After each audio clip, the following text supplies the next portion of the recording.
Bonjour à tous, c'est Groomy pour l'IM Daily numéro 4. Alors aujourd'hui, comme tous les jeudis, ça va être critique. Et donc aujourd'hui, je vais prendre un dessin de Cyrial.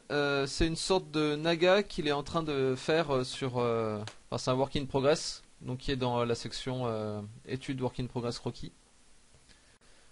Et donc il y a plusieurs des problèmes avec ce perso. Vu que ça fait un petit temps qu'il est dessus, je me suis dit que faire une petite vidéo, ça pourrait être intéressant. Donc c'est passé par pas mal d'étapes, donc vous pouvez aller voir sur le forum qu'est-ce que c'était au début, qu'est-ce que c'est devenu peu à peu. Déjà au niveau de l'anatomie c'est beaucoup mieux qu'avant. Bon, il reste encore quelques petits problèmes, mais c'est pas vraiment ça dont je vais parler aujourd'hui. Là c'est plus de l'éclairage et de la jonction entre le corps humain et le corps de serpent. Et après ce que ça va donner sur la tête peut-être, je sais pas, suivant le temps que je vais avoir. Donc en fait déjà pour la lumière, c'est bien d'indiquer la source de lumière, mais il faut l'indiquer en 3D. En fait, là pour un spectateur qui n'est pas le dessinateur de la scène, ça veut pas dire grand-chose. Ça veut dire que ça vient de la droite effectivement, mais est-ce que ça vient du fond? Donc, est-ce que c'est un contre-jour? Est-ce que ça vient de devant? Non, est-ce que c'est une lumière de pleine face? Visiblement ça vient de devant. Et dans ce cas-là, si ça vient de devant, en fait il faut utiliser des flèches en 3D. Donc faut construire le socle de la flèche comme ça en fait. Et si ça venait du fond, ça ferait comme ça. Et en fait, on peut imaginer, suivant l'angle de la courbure ici, que ça vient de plus ou moins dans le fond. Ça vient de complètement dans le fond, ça va être carrément comme ça. On peut signifier la pointe comme ça, et après faire un trait. Alors ça c'est pour dire vraiment que c'est un gros contre-jour. Donc voilà, donc il enfin, quitte à indiquer la source de lumière, il faut l'indiquer de façon plus claire. Donc là j'ai l'impression que ça vient de devant vu toute la façon dont est ombré ce corps. Et en fait il y a pas mal de trucs qui sont des erreurs un peu de débutants en colorisation. En fait là la colorisation est pensée encore beaucoup en termes de lignes, alors qu'en fait quand on fait une colorisation il faut penser en termes de masse. Et de forme en 3D et de lumière vraiment, de la façon dont ça interagit avec le corps. Donc là, il faudrait que ça vienne, enfin ça peut pas venir d'en haut en fait, illuminé comme ça. Là, ça vient vraiment en face quoi, directement tout droit. Ce qui fait que normalement, si ça venait de vraiment tout droit, il y aurait quelques erreurs comme soit ici ce serait plus sombre, soit ici ce serait plus clair en fait. Et donc ici là on aurait juste la limite du pectoral. Mais en fait, si on veut que ça vienne d'un peu en haut, en fait ça il faut le penser comme des sortes de petites demi-sphères quoi entre guillemets. Et, euh, et donc ça a une forme comme ça. Mais s'il y a une lumière qui arrive dessus, ça va être illuminé en haut. Après il va y avoir une zone un petit peu plus plate, enfin un petit peu plate, qui va être là. Et en dessous, il va y avoir une ombre. La lumière va d'abord taper là et après il va y avoir un dégradé qui va partir, qui va faire toute la transition quoi. Et il va y avoir une transition très douce jusqu'à partir. Et vu qu'ils sont les uns sur les autres, et ben là on va voir le bas de de l'abdos du dessus. D'ailleurs là il y a une transition un peu plus douce aussi. Hein. Là, je l'ai pas faite, mais il faut. Voilà, il y a une transition plus douce. Et donc ici on va avoir l'abdos du dessus, hop, et qui va donc partir en transition plus douce comme ça, hop, voilà, jusqu'à arriver en haut avec une marque un petit peu plus forte comme ça, voilà. Donc voilà, ça va faire quelque chose comme ça en fait dans les abdos. Ça va pas faire des sortes de traits au milieu. Et en fait d'ailleurs si c'était complètement de face, et ben au milieu des traits, il y aurait de la lumière. Juste là, au milieu des abdos, il y aurait une lumière en fait, un point de lumière. Parce qu'en fait, la lumière, je vais le faire de profil pour vous expliquer plus clairement. Les abdos, ils vont faire une forme comme ça. Je l'exagère un petit peu volontairement. Donc la lumière, si elle arrive de totalement en face, là où elle va taper le plus fort, c'est ici. Et parce que là, vous voyez que c'est perpendiculaire à l'arrivée de la lumière. Ici, ça va être un peu plus sombre parce que c'est un plan qui est comme ça et donc qui est plus du tout perpendiculaire à la lumière. Mais le point au milieu là, il est perpendiculaire à la lumière, donc lui, il va choper la lumière à fond. Donc ça, c'est si la lumière vient totalement de face. Si la lumière vient d'un peu plus haut, donc elle tape comme ça, elle va taper très fort ici, donc c'est ce que je vous disais, elle tape très fort sur le sommet, donc ça fait une lumière assez forte ici. Elle tape en diagonale ici, là elle tape perpendiculairement, là elle tape en diagonale, là elle ne tape pas du tout, donc ça va faire une ombre assez forte. Enfin, vous voyez, là le rayon passe, il touche pas l'intérieur, et après ça va faire une petite ombre portée à l'intérieur enfin sur l'intérieur de l'abdo, sur le creux entre deux abdos plutôt. Et donc voilà, c'est ce que fait la forme en règle générale. Si ça vient du bas, c'est l'inverse, quoi. Donc ça, il faut y réfléchir comme ça quand quand on fait l'éclairage d'une scène. Vous voyez que là, enfin, je sais pas si vous avez déjà observé ce genre de truc, mais cette transition-là est relativement courante en fait. Quand un éclairage est de face, il y a un petit point lumineux au milieu qui est comme ça. Sinon après, a priori, les ombres sont relativement douces parce que toute la courbure là est assez douce en fait. Donc après, si ça vient totalement de face, enfin si ça vient d'un petit peu haut comme indiqué sur cette flèche, a priori c'est pareil, tout ici, ça devrait être dans la lumière en fait. Là j'ai l'impression que Serial n'a pas assez travaillé dans la masse avant de travailler le détail. Je sais pas exactement ce qu'il en est, hein, je l'ai pas vu travailler au fur et à mesure, mais là c'est assez bizarre qu'il y ait une ombre ici en fait. Là il n'y a pas de creux normalement. Donc même si la lumière vient totalement de face, que ici c'est un petit peu en retrait, on aura quelque chose de plus sombre comme ça là. Mais cette zone là est relativement plate au final. Et après il peut y avoir toutes les zones qui sont touchées plus directement, qui sont là, là et entre les deux. Encore une fois. Donc voilà, c'est quelques petits détails d'éclairage qui sont assez importants à connaître. Et donc après c'est pareil, normalement ici il va y avoir un creux qui va être un petit peu plus lumineux. Et il va y avoir les omoplates qui vont être plus lumineuses aussi. Et par contre le creux là il me semble qu'il est un petit peu sombre quand même. On va essayer de prendre une valeur un petit peu plus douce.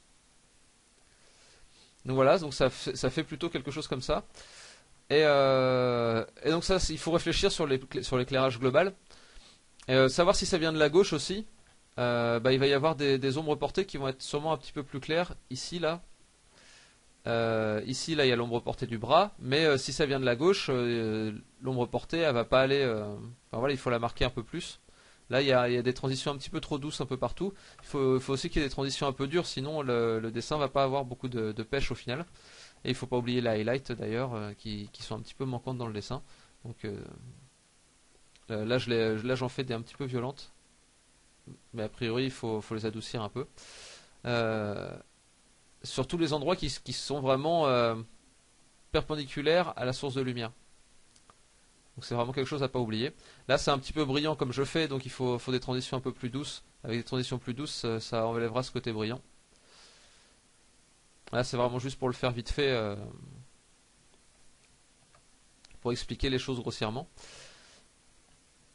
Donc après, donc à part ce problème de lumière qu'on a, un autre gros problème, puis en fait ouais, si ça vient de la gauche, tout ce coin là va être dans l'ombre, et ici l'ombre va sûrement se porter un peu plus loin par ici, et sûrement un peu plus loin sur le côté des abdos comme ça. Et donc en fait ce dont je voulais parler, c'est aussi la transition entre le côté humain du torse et la queue de serpent. En fait ce que je trouve assez bizarre, c'est que là il a un bassin humain, et ça se transforme en serpent par la suite, alors qu'en fait le serpent c'est directement une colonne vertébrale. Donc en fait pourquoi ne pas prendre la colonne vertébrale et la poursuivre sans utiliser le bassin en fait. C'est tout à fait possible. Après c'est vrai que ça peut faire un peu bizarre parce qu'on sait qu'il a une forme relativement humaine au début. Donc c'est à voir si c'est intéressant ou pas visuellement. Ça c'est à voir. Là il faut faire monter les écailles bien plus haut dans ce cas-là. Après par contre même si on garde le bassin, ce qui peut être intéressant, c'est que les écailles, elles commencent plutôt là, elles poursuivent en fait les abdos. Parce que c'est des formes qui sont juste sous le ventre, et c'est bien que ça se continue comme ça donne une certaine continuité dans le design, et ça évite qu'il y ait d'un seul coup une transition un peu sèche qui s'effectue comme ça, quoi. Donc là on aurait les premières écailles qui arrivent là. Et ici après ça continue, ça s'évaserait petit à petit en fait. Je pense que c'est ce qu'il y a de mieux à faire avec ce design tel qu'il est actuellement. Donc voilà, ça partirait comme ça petit à petit et après ça s'élargirait jusqu'à devenir le corps de serpent tel qu'il est pensé actuellement. Faire les écailles individuellement comme ça aussi c'est une mauvaise idée. Bah, déjà ça va prendre un temps infini à Serial. Et en plus il faut regarder un petit peu comment c'est foutu les écailles de serpent, ça fait pas vraiment comme ça quoi. J'ai vu que Serial avait fait des études de serpent. Et si ça a mené à ça c'est qu'il y a quelque chose qui va pas quoi. Parce qu'en fait les écailles, bah, je suis en train de regarder son dessin d'ailleurs, il ne fait pas l'erreur sur son dessin. Enfin sur ses études. Vous voyez là, les écailles sont brillantes avec les traits noirs entre les deux, mais en fait c'est toujours pareil, c'est des formes qui réagissent à la lumière. Faut pas dessiner les lignes. À partir du moment où on décide de travailler en masse, il faut plus travailler en ligne quoi. Et les écailles d'ailleurs, il peut en voir des plus grandes. Et donc que ça commence ici de façon un petit peu floue, un peu. Puis là, peut-être même des toutes petites écailles à la transition. Des plus grosses qui sont celles de la queue normalement, et après ça se réduit petit à petit pour devenir des tout petits trucs. Donc voilà, pour faire une transition un peu plus soft. Et donc en fait le truc avec les écailles c'est que la lumière elle tape dessus suivant l'angle de la lumière, bah, comme tout le reste des éléments d'une image en fait. Donc ça il faut regarder un peu comment ça fonctionne sur des écailles. Et après il y a certainement des highlights relativement fortes parce que c'est souvent assez brillant. Les écailles, et ça il faut regarder un petit peu comment ça agit. C'était pas mal de regarder la tête, d'observer un petit peu comment c'est fait, mais il faut étudier plus que ça. Il faut étudier aussi comment les écailles fonctionnent, parce que là c'est vraiment pas crédible pour l'instant. Ce que je fais n'est pas super crédible non plus d'ailleurs, mais c'est que ça prend du temps, à faire en fait. Et faut les travailler en masse en fait. Y a pas de problème pour commencer par juste placer des masses sombres, comme ce qui a été fait là par Serial, mais on peut déjà commencer à placer de la lumière aussi quoi. On place d'abord tout un corps sombre, après on va commencer à placer une lumière globale dessus.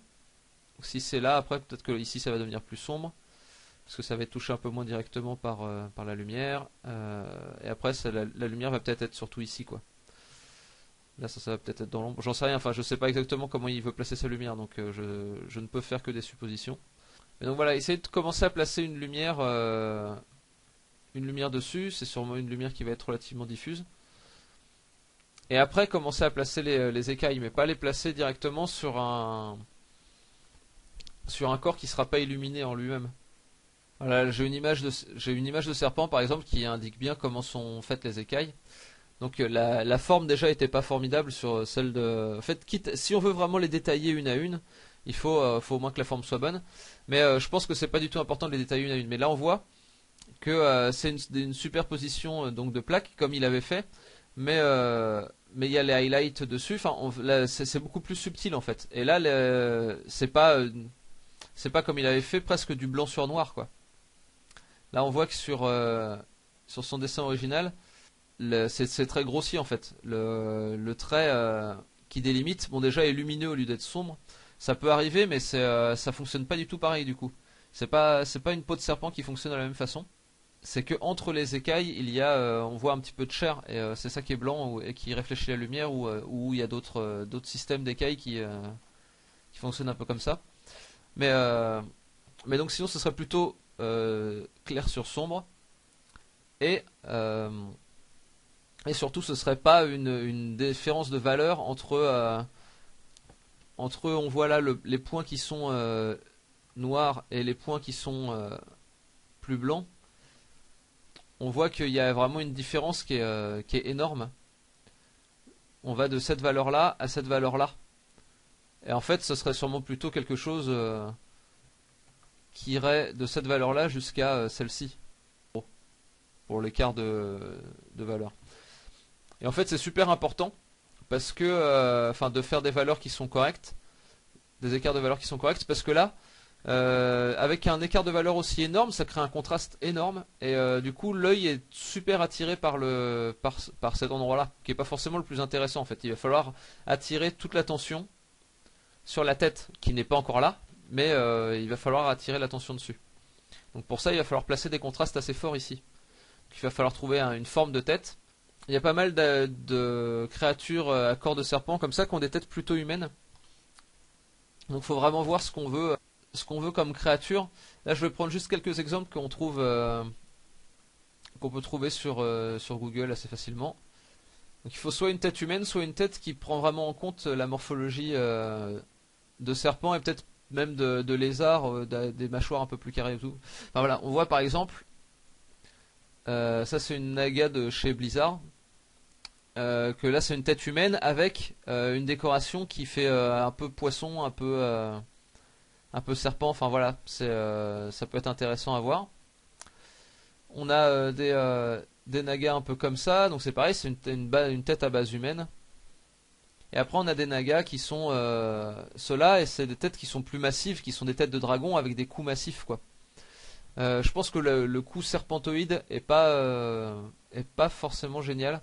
Après ça peut être un style hein, aussi, mais enfin je sais que personnellement moi je suis pas ultra fan. Donc voilà, ça il y a encore tout un exercice de design à faire là-dessus. Mais donc j'espère avoir déjà donné quelques pistes. Et juste une dernière petite chose, là je regarde un peu des écailles de poisson. Parce que cette créature-là vit dans l'eau. Et peut aller sur la terre et pourrait avoir des écailles de poisson au lieu d'écailles de serpent, ça c'est possible aussi. Et en fait les écailles de poisson ça a une tête un peu différente. Avec déjà c'est plus plat, mais c'est toujours pareil, c'est à l'intérieur qu'il y a les formes sombres. Et à l'extérieur c'est plus brillant. Et vu que c'est plus brillant, par contre là il faudrait aller chercher des highlights un peu plus fortes j'imagine. Mais oui, il faut trouver. Enfin voilà, les détails sont à ajouter après. D'abord, il faut trouver l'illumination globale, qui est pas encore cohérente sur tout le dessin.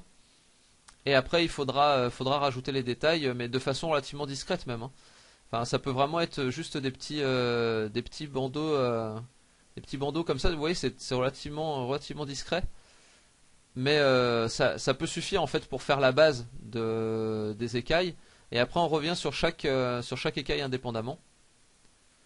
Mais d'abord, on se contente juste de faire des lignes comme ça, de simplifier vraiment les formes.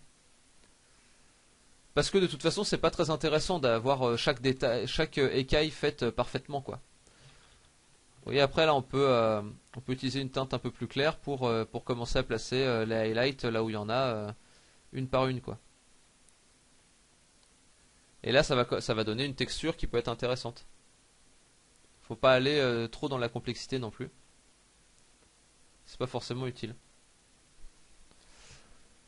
Et puis après, si on veut vraiment détailler à mort, on zoome et on va commencer à essayer de faire des détails encore plus précis. Mais pour une image qui est grande comme ça, vous voyez, pour qu'on la voit en plein écran, enfin, ça sert à rien que de faire chaque écaille indépendamment, ça va vraiment pas apporter grand chose à l'image finale.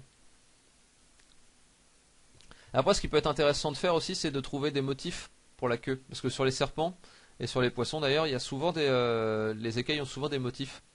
Donc avec certaines écailles qui sont plus sombres que d'autres et des trucs comme ça. C'est à la fois pour le camouflage, mais ça peut être aussi pour impressionner, ça peut être aussi pour faire des parades amoureuses, pour ce genre de trucs. Et en fait, c'est des trucs qui sont très très courants dans la nature et qui peuvent être intéressants d'exploiter. Parce que ça va toujours rappeler quelque chose au spectateur, qui peut être assez intéressant pour créer une sorte d'empathie avec le sujet, quoi. Donc voilà, j'en ai fini avec ce dessin. Je vous retrouve demain pour un nouveau cours théorique. J'espère que la nouvelle formule des délits vous plaît. Bonne journée, dessinez bien et à bientôt.